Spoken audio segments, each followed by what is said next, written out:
Hey guys, I'm Dave Cariello from Canal Street Chronicles. Welcome into another edition of your Saints Mailbag. What up with that? Our first question comes from Jay Ricky, and he wants to know what we can expect from the Kennys. That's the Saints draft picks this year, Kenny Stills and Kenny Vaccaro. With Kenny Stills, I wouldn't expect anything. I would expect him to sit out the year on IR, which is typical for wide receivers in Sean Payton's system. Anything above and beyond that is certainly welcome, but that's not what I would expect. As far as Kenny Vaccaro, I definitely expect him. He's a first-round draft pick. I definitely expect him to start contributing immediately right off the bat, and I think he'll be a big help to this defense. Bob J., he wants to know what we can all expect from the Saints' new defense, the 3-4 scheme with Rob Ryan. Of course, I think that's every Saints fan's question this offseason, and I mean the real answer is we have no idea. But I think if you really want your answer, I think you ought to go read our very own Uptown Murph's article, Scheme to Death, the Rob Ryan defense. I think he did a great job of breaking it down and explaining what we may or may not expect formation-wise and scheme-wise. But other than that, it's anybody's guess. I think we'll just have to wait and see. Next up is a question from Dan Kelly. He says that he's hearing rumors about the Saints having a practice or training camp practice in Dallas this offseason. He wants to know whether there's any truth to that. That is not something I have heard. I can't confirm or deny that, but it doesn't sound correct to me. Usually when the Saints do training camp practices, they'll do it in an area or with a team that they're playing for this preseason. They're not playing the Cowboys. They're playing Houston again this preseason like they always do. If they were going to practice with anybody, I would expect it to be the Houston Texans and not the Dallas Cowboys or any practice in Dallas.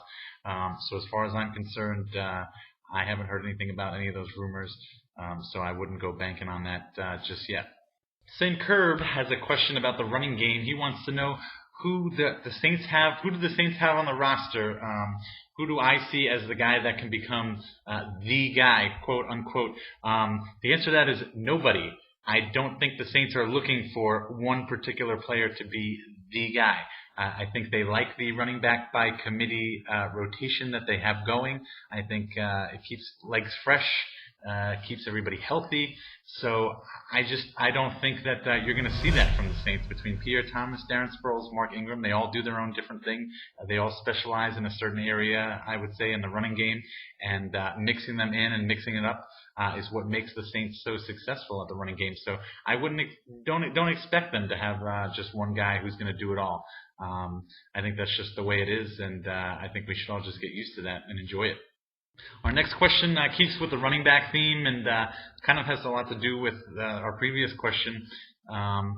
Jody wants to know, with the explosive ability of Chris Ivory, why wasn't he used more and why wasn't he valued more by the Saints organization? Well, first of all, I think he was valued. I think that's why they were able to get a draft pick for him when they traded him during the 2013 NFL draft. So I wouldn't say that he was undervalued. He was certainly valued, and they got value out of him. But he was just lost in a crowd at running back. The Saints have so many talented running backs, and they all do their own thing. And the Saints just use a running back by committee approach.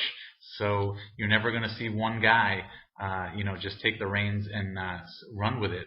Pun intended, I would say.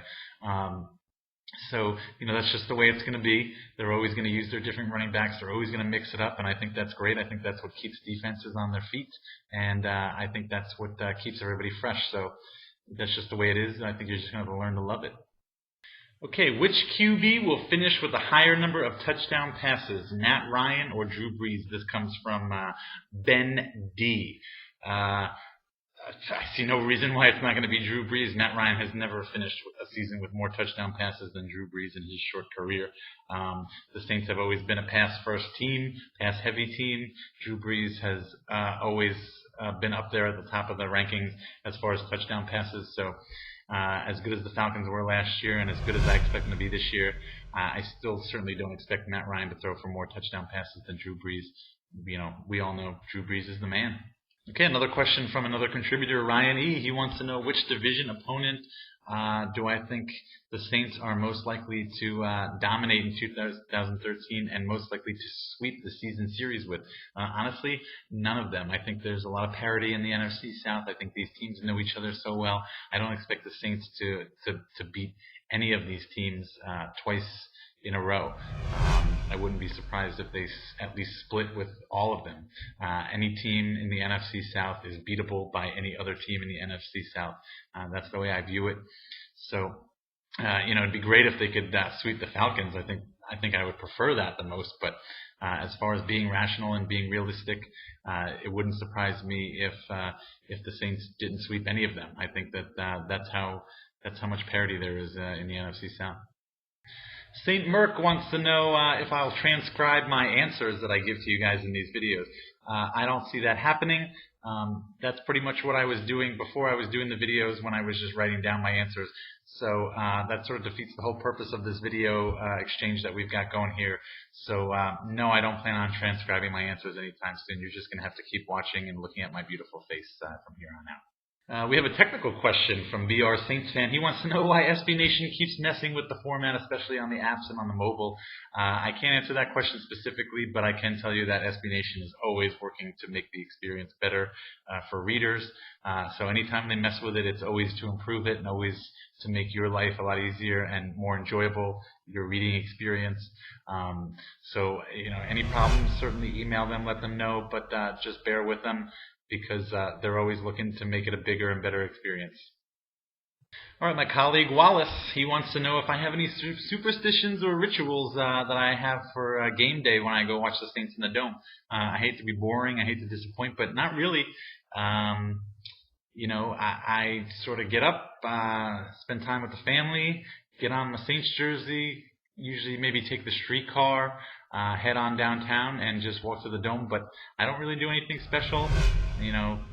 I'm not that superstitious of a person. It's out of my hands, really. It's all about what the Saints do on the field. It has really nothing to do with me, as much as I wish that were true. So I hate to give you the boring answer, but really, no superstitions, nothing exciting. Just a regular old fan. Okay, Saints fans, that's it for me. Thanks for joining in to another issue of our Saints Mailbag. What up with that? I'm Dave Cariello from Canal Street Chronicles. Until next time, who dat?